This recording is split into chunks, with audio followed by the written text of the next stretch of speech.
Welcome to TimeBolt Office Hours on August 10th, 2023. You are live with Doug and Quinston. We are here to check your workflows, answer your questions, and generally just make sure you get the best out of TimeBolt. Today, I figured we could talk about both capture, a new super fast, caption a watchable video faster than it takes the time to record, and then go through the typical YouTube workflow that we can just kind of go through some of the new quick keys and some of the new features if we're not grabbing questions in the meantime. How you doing, TJ? Hey, TJ. How are you? While you're looking in your inbox, we will break for a commercial of our new Umcheck shirt. Check it out.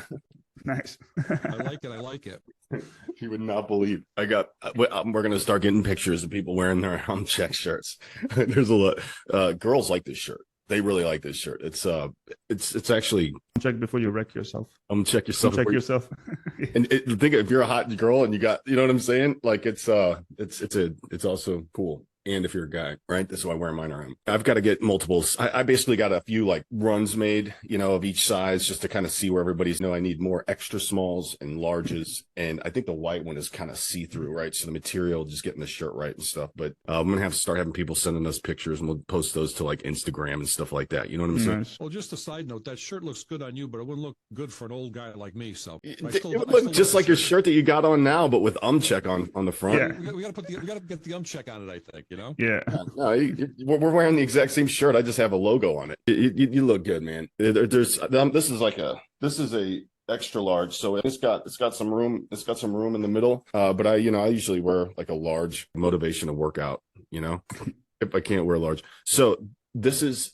I wanted to show you what we have going on with rapid video messaging. So this is what you may not know that we have in the new updates. It's going to be coming out in about a week or two. Okay. This is ready. This is good to go. So what you're seeing here will be available to you. So what I'm going to do here, I'm going to go ahead and open up my screen capture. I can get my camera input, the Yeti Nano. This is my mic. This isn't anything, new or earth shattering, this particular part. And here I am right here on webcam. I have two different options. I can either capture a standard, we just call it a watchable, a quick, small watchable video, or something of the highest quality that is going to capture native on your screen. I'm going to do standard, quick, and small. For something that's quick video messaging, you're going to have a smaller file size. If I'm recording, I could have just been recording that entire time. But the idea is that you have something that's a small, manageable file size that you can either send through Slack, actually upload the file, or actually send a link, which is we're really solving our own problem when it comes to support tickets where there is no place to upload a file, right? So you have to go and make a support video, and then you have to go upload it to a shareable file link, and then you have to send it to us. And that just takes time, right? And that's what sucks about it, as opposed to just being able to get on and send. Now this thumbnail right here also moves. You can go full screen, right? You can go full screen. And I just really like how this moves around and can be made the size of a tiny little thumbnail, but it goes small and you can talk. It's a beautiful thing, right? And if you could put it right here, do some type of social video where you got the vertical video. So this is what I'm going to do. We've been talking for about a minute and a half, right? Hit stop recording. I'm just going to hit save video. Now what it's going to do, it takes it from that good native screen resolution and it's going to knock it down and make sure that it's recorded at a constant frame rate. This is really the only part you have to wait. That would be actually a lot quicker, but you got Zoom running right now with the screen capture, so your whole machine's slowing down a little bit. It's still, we're talking about a minute and 30 file, right? Right now, if I wasn't going to talk to you about what I was going to do, what I would do right now, all the dead air's cut. I can then go through, I put this thing at like 2x, so I got some speed. Have something that's a small file size that you can send Slack, actually upload the file, link, which is really solving our problem when it comes to support tickets, where there's no place to upload a file, right? You gotta go make a video, and then you have to upload to a shareable file link, and then you send it to us. It takes time, right? And that's what's just being killed nonsense. And now this thumbnail right here also moves. You can go full screen, right?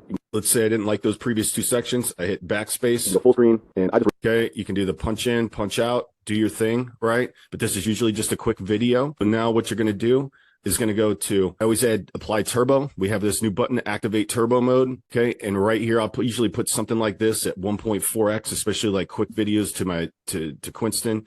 And this is cool. Render and create a public link. Now I could have just rendered and put the file right on my computer, but I could post that to Slack if I wanted to, but check this out. Splitting throwing on turbo, and in less time than it took to actually shoot live. Okay, here is a link. You just double click. You could click this, and it's copied to my browser. But I'll go ahead and open up the link. You've got a. So I'm recording. I could have just been recording that entire time. But the idea is that you have something that's a small, manageable file size that you can either send through Slack, actually upload the file, or actually send a link. Which is we're really solving our own problem when it comes to. So I would apologize for being slow, but even this video is going to be sped up if you watch it again.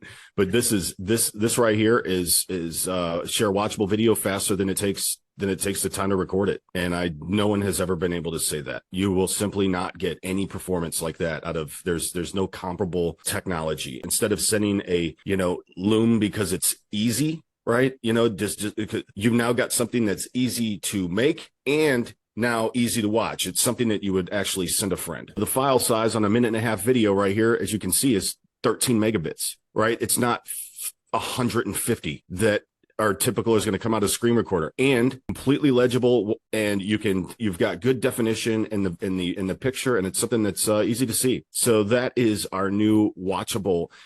I'm telling you right now, Quinston, I don't know about other people, but I'm using this tool.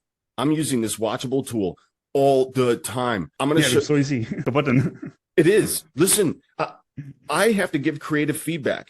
Like a marketer's job. There's nothing more there's nothing more empathetic to a marketer than sending a video that's easy to watch. Okay. Like that's what your job is as a marketer. And like, I'm giving feedback on creative projects. We're building new websites. I've got animation designs being done. I've got web designs being done. And when somebody sends you the work, you've got 15 different page elements. So now you're like, okay, I could write a 10-paragraph email and hopefully, they read it and all that. And it's insane. Or I just open up and I just start spitting out like what I think, where it's at. I go section by section. And instead at the end of having a 5.5-minute video that they're going to have to trudge through and listen to me try and think like, what do I have? That's the other thing. I could have run Umcheck. That was like a 1.5-minute video. I could have run Umcheck in that same amount of time. I think it would have added an additional 30 seconds. I was talking to you, giving you a lowdown of what I'm doing. That thing's out the door. What I've been able to do, it's been extremely effective. I know they're getting watched. I see the number of views, and this is, I'll give you an example. So what do you think about this? Oh, nice. The logo's there. This is what we're going to do. Like this is whittling down. We've always said, how TimeBolt takes it from, it's like a reverse triangle, where you're basically taking one long video file and cutting it up in a bunch of manageable, usable parts and then chaptering it for YouTube. That's how you make a long Zoom video watchable. This is our final web page. This is our workflow page. We're very proud and happy to get these done because we're going to be able to get these to customers right up front when they sign up. We're going to start organizing based on workflows because you come here to do certain things. And TimeBolt does a lot of things, and this is a great way to start getting acclimated to it. So there is our completed workflow for Zoom. I'm doing good. I received an email, and I don't have any idea why I'm. You don't have any idea why? Dude, just like 1 million people watching you right now, okay? Yeah, we're streaming right now. We're live. But are you a TimeBolt user? I use it sometimes. No, you can be honest. I use it. You do? Okay. Yeah, it really saves a lot of time. Well, today on As a day video editor. on our live office hours, what we typically do is just like audit workflows. Okay, and Yeah. what type of what type of content do you create? So I don't create content. I edit for other people. I Okay. have clients, and it saves a lot of time. I swear to God. Like they have pauses, especially in podcasts. Podcasts, like stuff for YouTube that your clients are. Yeah. So let me go ahead. I was just about ready to show a typical YouTube workflow, and there might be some things in here that you're not aware of. Okay, if you like to stick around. So this is what typically happens. This is what can happen when you first do a file. Okay, I always want to just kind of run through this. A lot of people when they first run a file in TimeBolt, okay, you're gonna be running a file. This looks like the audio. I thought the audio was supposed to be jacked on this. This looks like good audio. This is definitely good audio. Like, this is great audio. This is what you want your timeline to look like, okay? If your timeline does not look this clean, if it looks like a flat mess, okay, you must do something about it, okay? There's two things. The first thing you do to fix your current problem, okay, is you're going to go up here to settings. Oh, that's why. It's already turned on. That's why the audio looks good. That's why it's good. That's why so nice. we're just going to reverse that. This Retake. so now, retake. yeah, now retake. Yeah, I'm going to beat cut. I'm going to back cut this whole damn section. Okay, I'm going to restart the app and show you what you don't want with the same file. Now, this is what that file looks like without the audio normalization settings. You know, that it's manageable, okay, but it's not the other type, okay? And it's because, you know, she probably recorded with a Rode wireless mic, okay? Even at like a half medium on a Rode wireless mic, it still comes in very flat. So when you turn on these audio normalization settings, it's going to increase the amplitude. It's going to just increase the waveform so you can actually see and discern between sounds and stuff like that. And the only thing that you have to be concerned with is that it's going to sound a little hollow, but that's only for preview purposes only. That won't affect the final output. So I'm going to just go ahead and throw in a version that works. And yes, I did have a female create a YouTube like video so that we could all look at something other than my face. But this is going to be the first thing you're going to, if you're editing for YouTube, the first thing you're going to do, I want you to know that you're going to be able to edit everything and create cut your final timeline down faster than you can in any other editor. I know it's real tempting to just do a quick export with, you know, XML. Okay. But I'm going to give you a few reasons why that you might want to take a look here. You drop this down to 1.5x, which means when I hit the space bar, just simple kind of Barbie inspired. My preview is automatically going to start at 1.5x. Now I can hit L and breeze through, right? But that's something when I hit space bar, you just want it starting at 1.5. What I like to do, now that we have our audio normalization, our audio set up properly, our filter below sound level typically is always minus 35. Never put it over minus 42 or under minus 30. It's going to fit within those two. And if it doesn't, turn on your audio normalization settings. But this is how you get cuts to the right waveform. You do not use left or right padding to do that. Leave your left padding at 0.01 because the start of sounds, you can be very aggressive, okay? And that allows you to create a jump cut that becomes a design aesthetic. Your right padding prevents the early cutoff of long S and P sounds, so you don't want to go anything below 0.2. And if you do make any changes, make sure you click Update Sounds Detection Settings, which I'm going to do. And before I do this 0.75 right here, you're like, what does that do? Do not, like, this is such an important setting because it just catches random mic strikes, coughs, just random stuff. You don't want to go over or under because it will either miss or capture too much. This is right at the sweet spot.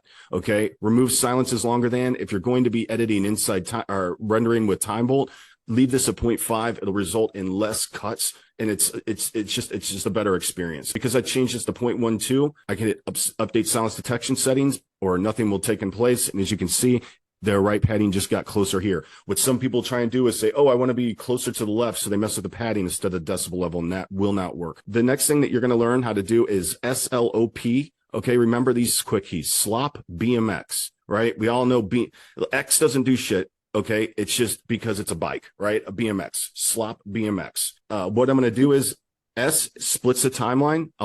S splits the timeline. As you can see right here, it creates a cut.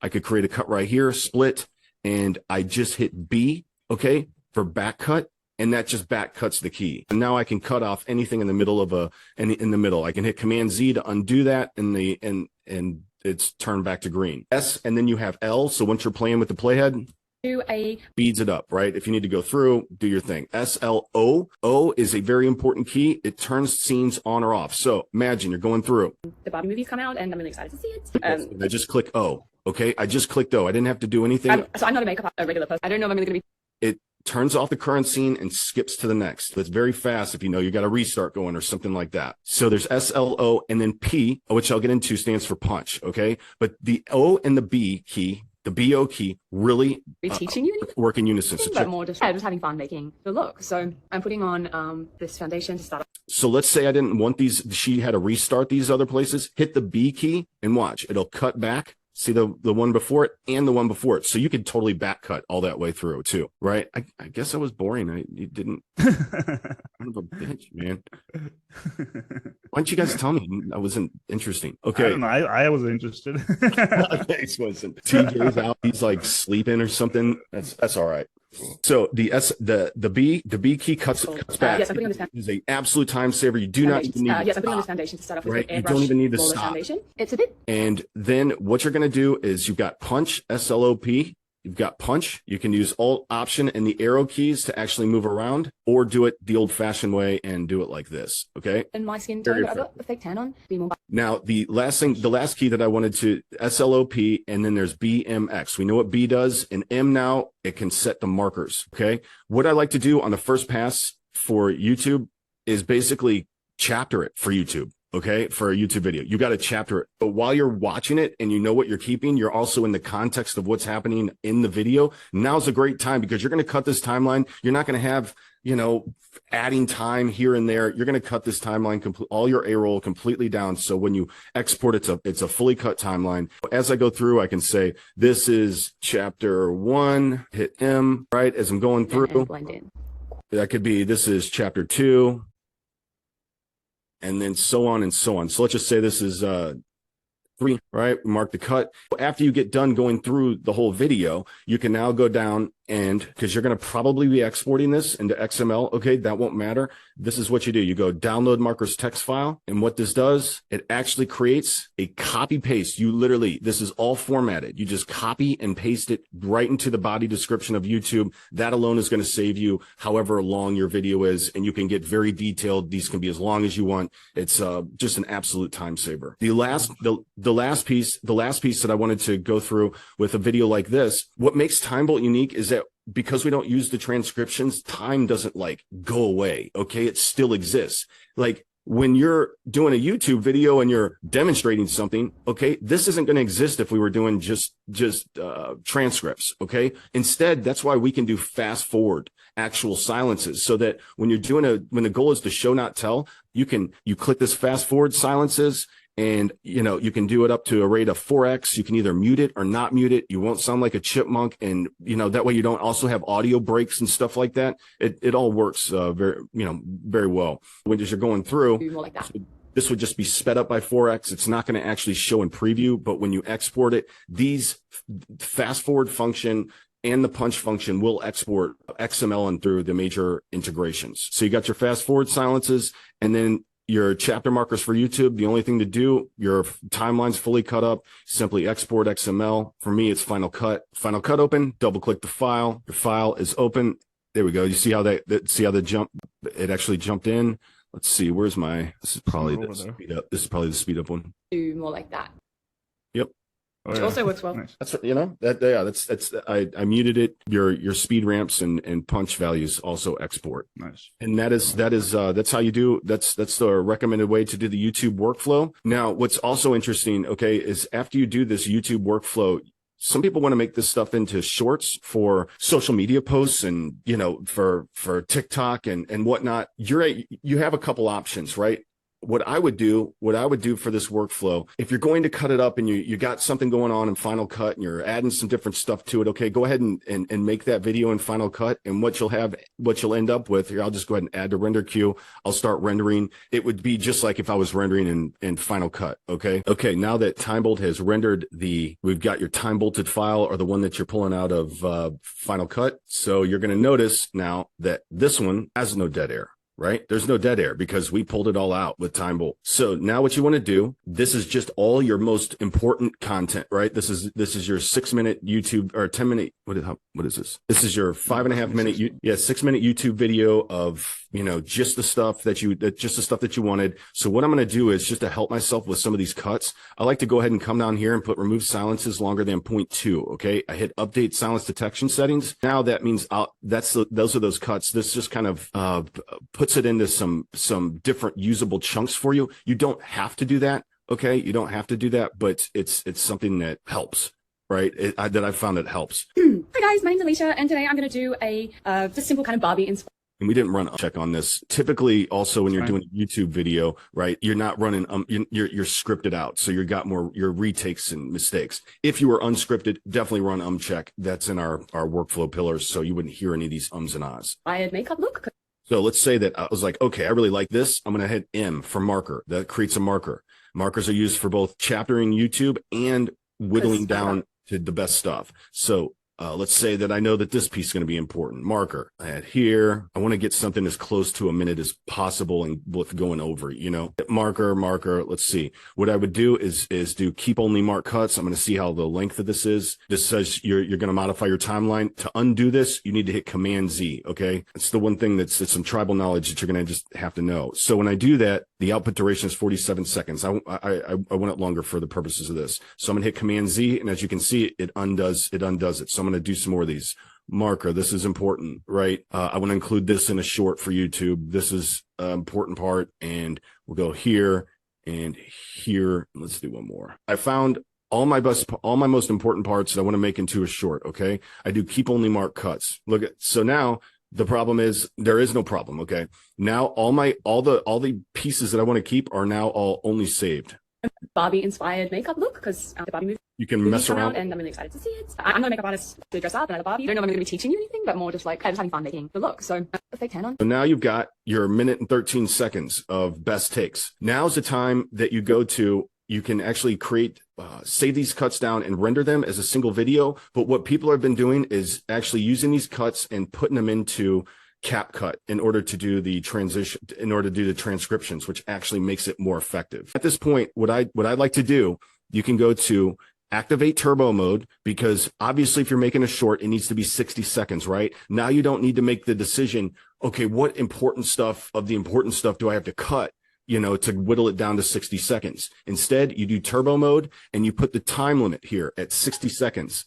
And what this does, it actually increases the overall speed of the entire video, so you do not lose any of your edits. You go here. What we like to do is export clips to a folder, okay? Because what this does, create a new folder, social videos, select that folder, and what it's going to do, it's going to go in, make the cuts of just your marked pieces. That's done. I'll open up the folder, social video, and as you can see, these were all the cuts that are made, and it's actually all sped up. So all of these will equal exactly 60 seconds. This will exactly go on YouTube Shorts, and you don't lose anything. So from this point, all you're going to do is open up CapCut, which I don't have right now. You select these and then you literally just drop it onto the timeline inside CapCut, and all your cuts are delineated. Now, when you actually run CapCut, the transcriptions are more accurate. So instead of having to go in and now also account for the dead air and the time, it's all precisely cut. So it makes any type of work that you're doing in CapCut extremely accurate, and you can output it as any format that you're looking for. And that's how you can make shorts for YouTube from your long video in YouTube. That's a shorts hack. We go. So CapCuts, I never seen that tool before. So that gives you the ability to take a whole bunch of files and merge them into one. Yeah. So CapCut is basically a subsidiary of TikTok. And what CapCut does is essentially it helps create a short form video that goes on to TikTok. So what Doug was talking about was if you have the clips separated out, you can even take a whole video file and put it in it. But because the separation helps in the transcription to lay over the video in a proper manner, because what happens is what CapCut does is it takes the audio from all of those clips, and then for each clip, it creates a transcription. You need to have the transcription to transition from one clip to another. So because it's a separate file, the translation or the transition from one caption to another is easier. And the captions are laid out in a way where you can format them. So you can add a different font, or you can have like an outline on the caption. I don't know if Doug has the software, but it's basically used to create TikTok videos. And like with the transcription, what happens is like you've got to pull over. Like if you didn't have that run in TimeBolt first, you would it takes a long time to go sentence by sentence and pull it over to the correct. That costs location, a boatload of time. And by doing it this way in TimeBolt, all that's eliminated. Your cuts are made, and it's also really easy to just drop in transitions or whatever the hell you want to do inside there. But it's it's a manageable video size. You're just arriving with the cut timeline, and you can do some cool stuff with design. All right, that's what the whole point of TimeBolt is. You render that out, and now all of a sudden you have your shorts for YouTube out of your long format video. And rendering for shorts in TimeBolt, or whether it's you're doing it in Final Cut or TimeBolt or CapCut, it's not like you need 4K quality screen video, for a shorts, So but it's still high quality. So yes, that's our workflow for shorts. That's all that I had planned for this, how to do, our workflow audit for YouTube for the guy that got too bored and left. We always get is it called doxed? or no, it's called, Well, that wasn't Google docs. for that. No, but there's like, and we get random people that show and they're, I think they like to crash those things. He was a real customer. We appreciate him very much. Hopefully you get a chance to take a look at this YouTube video after it's made and improve elements of his workflow. Do you have any questions, TJ? No, I'm good. I'm going to still go through that beta program you gave me and stuff. And then, like I said, I found the JSON file. Like I said, I'd just like to see a transcript coming from that. I'll do that. I'll get it to you. But then the other thing is that when you were explaining about doing the video and everything, video capture. Since I've had TimeBolt and you put the video capture in there, Loom doesn't see me anymore because I like using everything in one tool. So I could do my video with you guys. I can run it through TimeBolt to get rid of the air gaps, run it through Umcheck, and then now I'm going to have to figure out how to do all this short stuff that you just showed me today. You see where my workflow is going. And I'm only using your app right now for that, which is great. Because the issue that I have with the Loom is the Loom can't handle the 4K monitors, and why do I want to dumb my monitors down just to get a recording? You guys have solved that problem, output your app with your application. So I think that's great. Awesome. Yeah, we'd love some feedback on that because you are a Loom customer. So we would love to understand more about, after you use TimeBolt more, how you think it compares with Loom. The thing about Loom is that it puts all of the pressure of understanding the content on the consumer, right? Because recording a video is easy. Like you just click a button and you record the video and you send it to somebody. But then the person who watches the video has to sit there and consume all that data. And I think TimeBolt helps with all that. And the comparison, Yeah, one thing, just a side note, guys, and you could edit this part out, is the new version of DaVinci Resolve came out at 18.5, and I saw a YouTube video on it where it talked about doing transcriptions. That's great.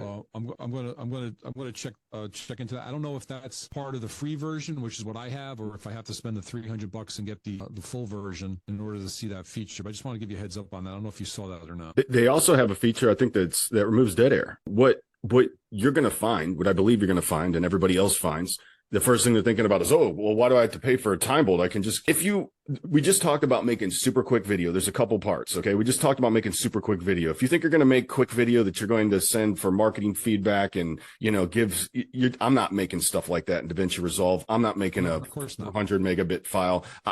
That would stop me from making video. Right. The fact that I would have to go into a complicated editor, one, right? The second thing is the core technology that we use is different. It is different than transcriptions. And in our case, and what we believe is pretty much being proven out there in the marketplace now that people have had time to, if it's a transcription world, everything's free. Well, what happens is that you run some of these plugins, you run a transcription plugin. It's only as accurate as the transcription. The cuts, you still end up, after you cut, you have to go through and fine tune each one of these visually, which was supposed to be the reason why you didn't, because transcriptions inherently aren't accurate. What we do is we use algorithms that go in and look at the audio waveform, cut it out, look by when audio starts and ends. It doesn't matter what language you speak. It doesn't matter, anything, right? It is straight audio. Then we overlay on top of that the transcription logic with Umcheck. So you're actually able to have precise cuts each and every time. You don't need to go in and that's why our chapters for YouTube are going to work, because you're not adding or taking away time. You don't have to do any of that using TimeBolt as your editor. Eventually, there's going to be a time, maybe 20 years from now, where transcriptions are going to be incredibly accurate and free. Then you might not need TimeBolt. Until then, you need. But again, or maybe you're going to be able to make quick video in DaVinci Resolve, right? To us, it's about, we're handling that spectrum to be like the Swiss Army knife of quick video and timeline, speed, something that's speed and that encourages people to get on camera. Something that they're not going to have to go in there and learn.